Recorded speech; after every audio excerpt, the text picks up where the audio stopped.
Le club a été créé par des gens qui adoraient le sport et en particulier le golf et qui se sont mis ici à réaliser dans les années 50 quelques trous pour s'amuser entre eux, etc. Très peu de matériel, mais bon, ça existe, au moins que ça existait.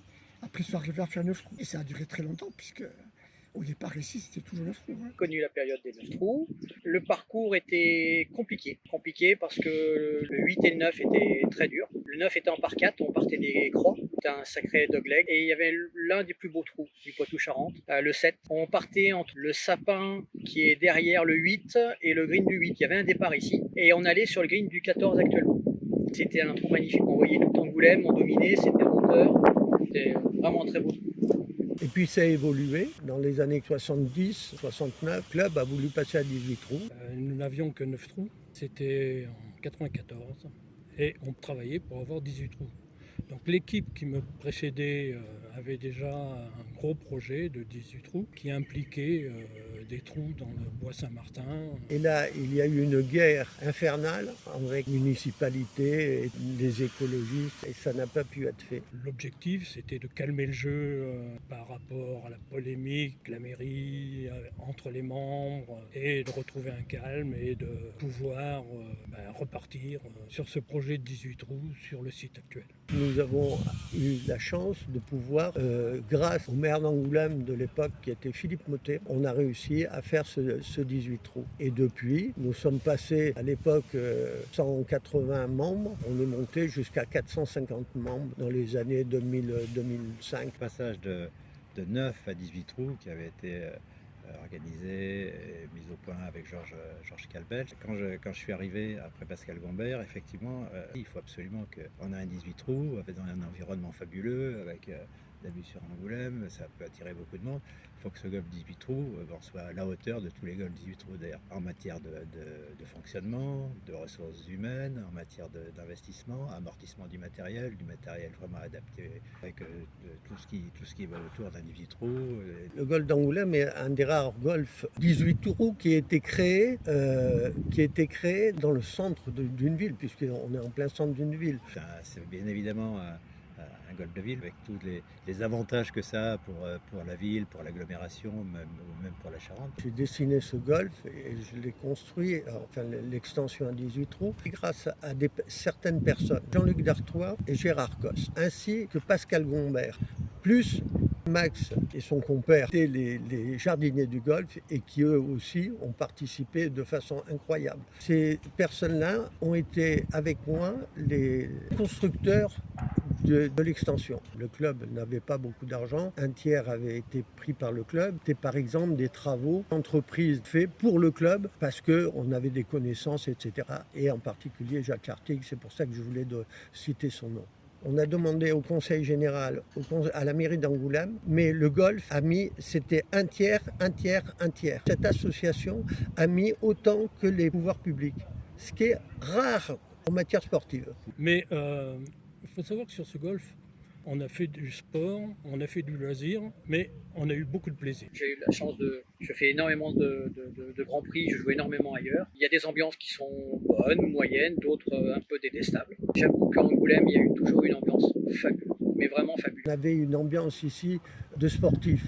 Compétition où on invitait les rugbyman, les footballeurs. Sportive et fabuleuse. On faisait du gastro-golf. Tout était sujet au plaisir. C'est vrai que le club retrouve cette ambiance et cet ADN qui était le sien autrefois.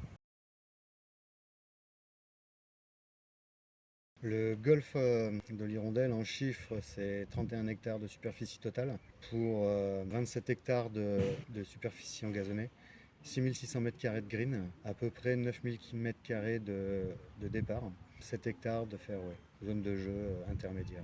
Le golf de l'Hirondelle a une topologie bien particulière, il est sur un sommet de crête de colline. C'est un terrain atypique. Quasiment tous les trous sont en dévers, descente, montée, très peu de trous sont à plat, je vois 3.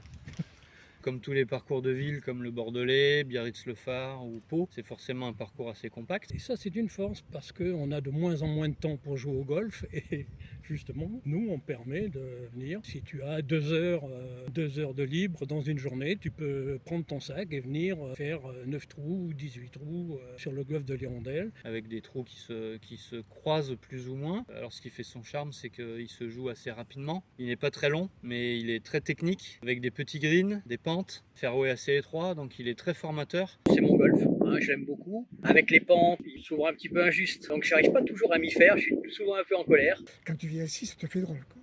Avec en plus un entretien qui est, je trouve, au-delà de la moyenne. Tous les gens qui passaient, même des grands golfs, entre parenthèses, Parisiens et compagnie, quand ils sont venus jouer ici, tous ils ont été d'accord pour dire qu'il y avait des greens extraordinaires. Les seuls greens où on pouvait jouer tout l'hiver et qui étaient fantastiques, c'est Angoulême. C'est un parcours qui peut être parfois assez décrié quand on ne le connaît pas. Beaucoup de gens qui venaient jouer qui disaient que notre parcours c'est un parcours de chèvre, et alors qu'eux-mêmes souvent ils jouaient sur un golf qui était plus chèvre qu'un autre. C'est un parcours que j'apprécie beaucoup parce qu'il nécessite de taper les mises en jeu droites, d'être précis sur les attaques de green, que les greens sont tout petits. Petit green qu'on a envie d'aller chercher en 1 sur les par 4, donc ça nous oblige à taper fort, mais qui demande aussi d'avoir pas mal d'inventivité sur le petit jeu, donc c'est un bon parcours d'entraînement. Quand on joue bien au golf d'Angoulême, on peut voyager. C'est armé pour jouer tout type de parcours.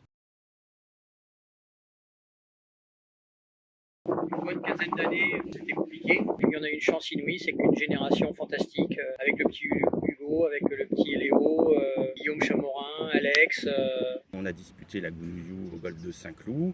Il fut qu'on aille jusqu'en finale en battant Biarritz, en battant Daumont et en perdant de justesse contre Saint-Nom-la-Bretèche en play-off. Un tout petit club qui finit en finale de Gounouillou pour sa première participation, c'était une super expérience. C'est l'événement majeur sur le plan sportif de l'histoire du club. On avait un soutien incroyable de tous les clubs de province qui voulaient absolument qu'un petit club comme nous tape les grands clubs parisiens, qui étaient vraiment pas à l'aise dans leur basket, puisque ça s'est vraiment joué à rien du tout. Il y avait une atmosphère incroyable, il y avait un soutien incroyable de la part des membres du club qui étaient venus en nombre nous soutenir. Mais on avait aussi des messages de soutien de toute la France pour nous encourager. Donc c'était vraiment un moment incroyable. On a constitué l'équipe avec des joueurs formés ici. Avec un paquet de joueurs, Et puis ça a fonctionné, on est monté quasiment d'année en année. Ce qui est génial là-dessus, c'est qu'on est passé d'un club complètement inconnu qui a battu les plus grandes équipes possibles à vous êtes le club d'Angoulême-Hirondelle. Et se faire un petit nom comme ça avec que des gamins d'Angoulême, c'était vraiment génial. C'est certainement ce qui a contribué au soutien populaire qu'on avait dans toute la France. on a tous eu des larmes à la fin, mais bon, ça a été très belle épopée. D'avoir suivi cette équipe et toute cette tension, je me souviens de coups fabuleux pour arracher des scores. C'était très très très émouvant. On en a profité, quoi. C'était génial. C'est également une très bonne chose qu'on ait réussi à rester en Gounouillou pendant 5 ans, ce qui était un exploit unique en son genre, dans la mesure où on s'est retrouvé 9e club français. La plupart des clubs promus en Gounouillou ont quasiment tous fait l'ascenseur.